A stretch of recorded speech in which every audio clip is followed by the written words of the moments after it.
Baseball's hot stove starting to heat up. How does that affect the Cubs? Seeing guys sign earlier this week. The Phillies locked down Nola. They'll have their starting pitcher back. But what are the Cubs going to do? We know that they're in the mix for Shohei Ohtani, them and the Dodgers, and who knows who else is in there in this fight to get him. But there's other players that are available. We're going to talk about some of those guys as rumors pop up and figure out, hey, who might be a fit for the Cubs. Thanks for being here, though, on the Cubs baseball channel. You're a fit for our channel, and we want you to be here. Like and subscribe if you enjoy Cubs content. Make sure you give us a thumbs up. I'm Mick Gillispie.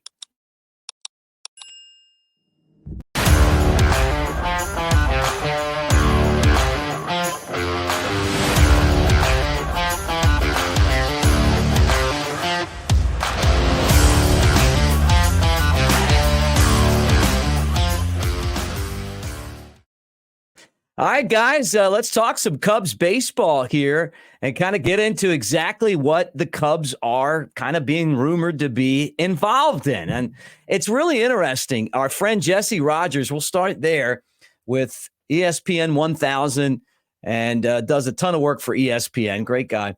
Been on our channel before.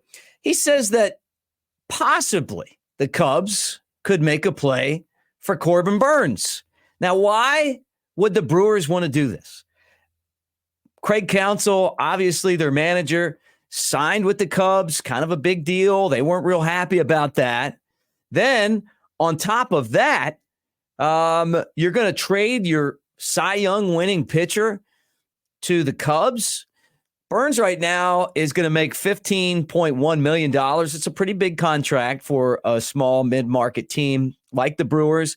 You feel that they've got to shed salary, and it's going to be interesting to see exactly how this goes down. Now, why would the Brewers want to do this? Well, because the Cubs have the prospects. You know, I think that it would be tough for them to trade Burnes to the Cubs. Over the last 3-4 years, he's been one of the best in baseball, and he had another great year last season. Maybe the Atlanta Braves, maybe a team like that, you know, if you're the Brewers, you trade with. But the difference is that the Cubs have the prospects to give up that Milwaukee would want back, right? Maybe you get Jordan Wicks. You know, maybe you get Ben Brown. Maybe you get Christopher Morel. But the Cubs right now, their farm system is stacked. So much so that I feel like they have been in spots like this, or they probably should have traded some guys. We just saw Jonathan Perlaza go to Korea. He was a really good player, a switch hitter with power, both sides of the plate. And the Cubs just didn't have room for him on the 40-man. They made some trades at the deadline that I think they gave up a lot of talent to get not much back in return. And this is the time of year where you really get return on trades. Last year at the trade deadline, it was definitely a seller's market. You know, Nelson Velasquez for Jose Cuas just didn't seem like a great deal to me. And then you traded for Jamer Candelario, which was great to have him back. But at the same time, you gave up DJ Hurst, who's I think is going to be a starting pitcher in their rotation soon, maybe even this year. Was it worth it not to make the playoffs? No. And so this time of year, you know, you look at that Cubs system, which is stacked full of really good potential. And if you're Milwaukee, if you're going to give up Burnes, even though it's a team in your division, the Cubs definitely have the prospects that they can send back. So I guess that would be, you know, a reason to make that move. And if you're the Cubs, you'd love to have him. I mean, it puts an ace at the top of your rotation. He's familiar with Craig Counsell, gives Counsell a player that helped him get to the postseason and win the division 2 out of the last 3 years. So one to keep an eye on. Another guy that's available right now is Brandon Woodruff, right? Brandon Woodruff, you know him, the bearded Woodruff, faced him a lot over the years. Really good pitcher. Another homegrown starter from the Milwaukee farm system. Something that they've done a great job of is developing starting pitching. But the problem with Woodruff is he's got a shoulder injury. What is it going to look like when he pitches next? Well, it's not going to be 2024. So you're talking about 2025. Are you going to pay him not to pitch? So I'm curious to see. I think a team might do that and say, hey, we'll pay you. And then, you know, you hope that he comes back healthy. shoulder surgeries used to be really tough to come back from. And a lot of times they were career killers. You get a shoulder and you're done. But this day and age, the medical technology has gotten so much better. And you see a lot of guys coming back from shoulders, including Kyle Hendricks. He had a shoulder surgery and came back and did a nice job. So that's one to keep an eye on. Let's go to Japan and talk about a player that a lot of people are keeping an eye on, a left-handed pitcher, and that's Shota Iganama, Imanaga. I'm sorry I butchered that, but if the Cubs sign him, I'll take Japanese and figure it out, right? Imanaga is a left-handed pitcher who was a strikeout thrower, mid-90s pitcher. You saw him in the World Baseball Classic, pitched for the Bay Stars in Japan, and he's posted and he's coming over, and it's going to be interesting to see where he goes. Having Seiya Suzuki already on the roster, one of the stars of the Cubs team, I think it helps you a lot when you're talking about guys coming over from Japan and wanting to play for your team. I mean, the comfort of having another guy on the roster who comes from your home country, I think it makes it a little bit easier for you. And I've said this before, and I'll say it again.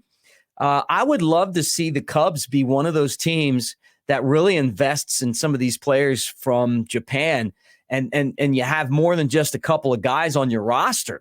If you got Ohtani, could you still get Imanaga? Could you still go out and get Yamamoto? I mean, you could if you wanted to spend the money, and those guys have come over and they're really good players, and they have a culture of discipline around the game in Japan.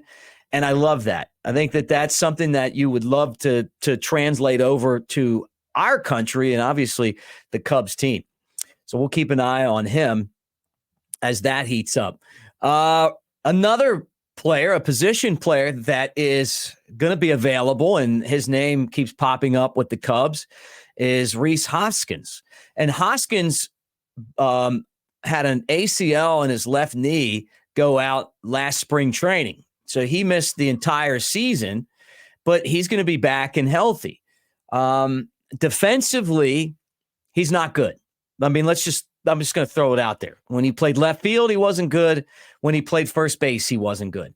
And I've said it before. I'm not one of these guys who believes that you just throw somebody at first base and let them figure it out. I think you got to have a good defender at first base because it strengthens the rest of the guys on the diamond. Nothing worse than throwing a one-hopper across and your first baseman can't catch it. And when Anthony Rizzo was over at first base, a Gold Glover, Derek Lee at first base, Mark Grace at first base, some of the greats that the Cubs have had at the first base spot, he makes the entire team better by being able to make those plays. And first base, that guy touches the ball just about as much as anybody on the diamond. I mean, I know the pitcher and catcher do just about every play, right? Or every pitch, but the first baseman touches it a lot. So having someone who defensively is really one of the worst in the game isn't ideal. That's the bad part. Now let me turn the coin over and talk about the good part, and that is Hoskins hits, and he is a really good power hitter. And the only reason that the Phillies aren't going to re-sign him is because they don't have a spot for him. They've moved Bryce Harper to first base, and you look at the way that their team's set up. They got Kyle Schwarber as their DH. They have an abundance of outfielders, and he just doesn't have a spot. So Hoskins worked with John Maley, the Cubs pitching coach, the Cubs hitting coach when he was over in Philadelphia. There's some familiarity there. And he's hit 148 home runs in 6 seasons and has over 400 runs batted in that same time. And the other thing I like about him is he's put up some really good campaigns. 2022, the guy had 30 home runs and about 80 runs batted in. He strikes out a lot. His on-base percentage, isn't great, 332, right? But that's kind of the day and age that we live in right now. You just want someone that can go out there and drive in runs and hit home runs. He's definitely that guy. And first base is going to be an interesting venture for the Cubs. I'm not sure what they're going to do. Last year, they made all of those signings, and, none of them really worked. They had Eric Hosmer over there. That didn't work. Trey Mancini at first base. That didn't work. What are they going to do this year? They gave Matt Mervis a shot. He didn't get it done. So they've got to figure out what they're going to do at the first base spot.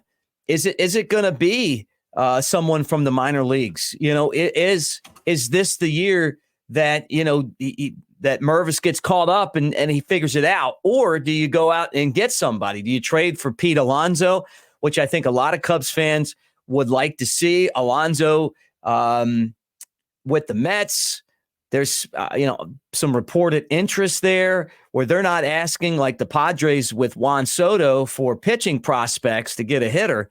I think the only way the Cubs give up pitching is to get pitching back. With the Mets, could be a Christopher Morel, could be somebody else, could be maybe Christopher Morel packaged with someone like Owen Casey in the minor leagues, one of their top prospects. I don't think they'd trade Pete Crow Armstrong back, but we'll see. Not for a one-year rental.